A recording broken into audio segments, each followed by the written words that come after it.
പുനലൂർ നിയോജക മണ്ഡലത്തിൽ കോൺഗ്രസ് ലീഗ് തർക്കം മുറുകുന്നു. തർക്ക പരിഹാരത്തിനായി കോൺഗ്രസ് ഭവനിൽ ചേർന്ന യോഗത്തിൽ പൊട്ടിത്തെറിയുണ്ടായി. ഡിസിസി ജനറൽ സെക്രട്ടറിയും കോൺഗ്രസ് വിമത സ്ഥാനാർത്ഥിയുമായ SC സഞ്ജയ് ഖാൻ യോഗം ബഹിഷ്കരിച്ചിറങ്ങിപ്പോയി. മുസ്ലിം ലീഗിന് സീറ്റ് നൽകുന്ന നിലപാടാണെങ്കിൽ വലിയ പ്രത്യാഘാതങ്ങൾ ഉണ്ടാകുമെന്നാണ് മുന്നറിയിപ്പ്. നാളെ നോമിനേഷൻ കൊടുക്കുമെന്നും സഞ്ജയ് ഖാൻ പറഞ്ഞു. ഇവിടെ പുനലൂർ നിയമസഭാ മണ്ഡലത്തിലെ സ്ഥാനാർത്ഥിത്വവുമായി ബന്ധപ്പെട്ട് നിരവധിയായ വിഷയങ്ങളുണ്ട്. ആ വിഷയങ്ങളുടെ അടിസ്ഥാനത്തിൽ ഇവിടുത്തെ സ്ഥാനാർത്ഥി ഇപ്പൊ നിശ്ചയിക്കപ്പെട്ടിട്ടുള്ള സ്ഥാനാർത്ഥി ഇവിടെ ഇറങ്ങിയാൽ വലിയ പരാജയമായിരിക്കും നിയോജകമണ്ഡലത്തിൽ ഉണ്ടാകുന്നത്.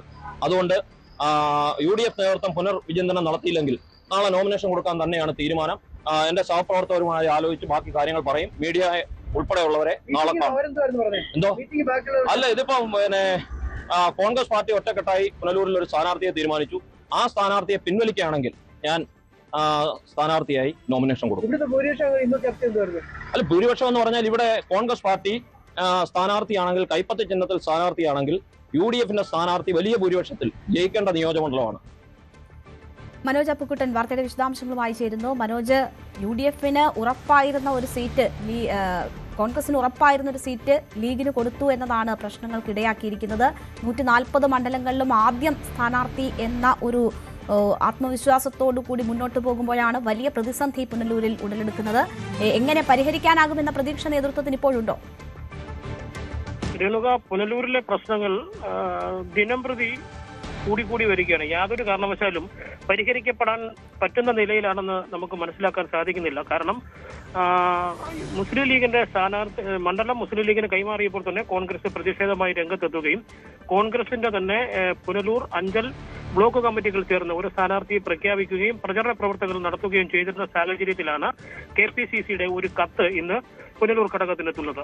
അതിൽ നിരുപാധികം മുസ്ലിം ലീഗിന്റെ സ്ഥാനാർത്ഥിക്ക് അനുകൂലമായി പ്രചരണം നടത്തണം എന്നൊരു അഭ്യർത്ഥനയാണ് വരുന്നത്. അല്ലാത്തൊരു സാഹചര്യം ഉണ്ടായാൽ മണ്ഡലത്തിന്റെ മറ്റ് മണ്ഡലങ്ങളിലും മുസ്ലിം ലീഗുമായി ഇത്തരത്തിൽ ഒരു സ്വരച്ചേർച്ചയില്ലായ്മ ഉണ്ടാകാൻ സാധ്യതയുണ്ട്. അത് മുന്നണിയെ സാരമായി ബാധിക്കും എന്ന നിലയിലാണ് കത്തിൽ സൂചിപ്പിക്കുന്നത്. അതുകൊണ്ട് തന്നെ കോൺഗ്രസ് പ്രവർത്തകർ പാർട്ടി ഘടകം പറയുന്നത് അനുസരിക്കണം എന്നൊരു നിലപാടിലാണ് എത്തിയത്.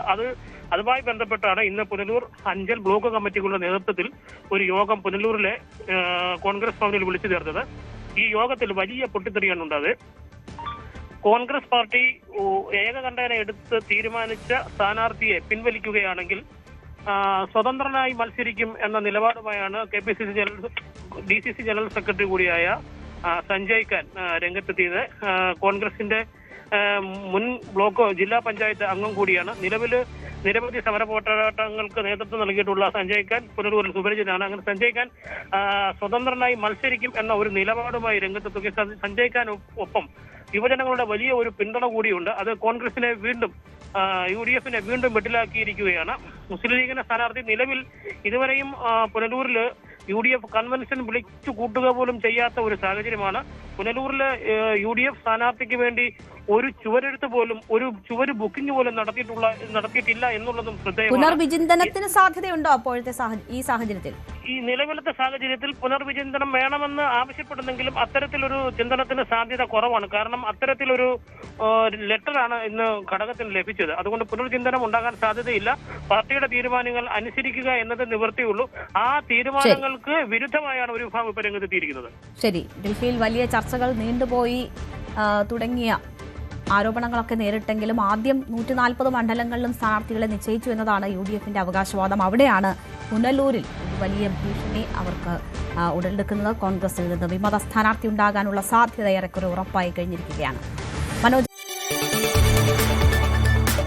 കൂടുതൽ വാർത്തകൾക്ക് News 18 Keralam YouTube channel subscribe ചെയ്യുക.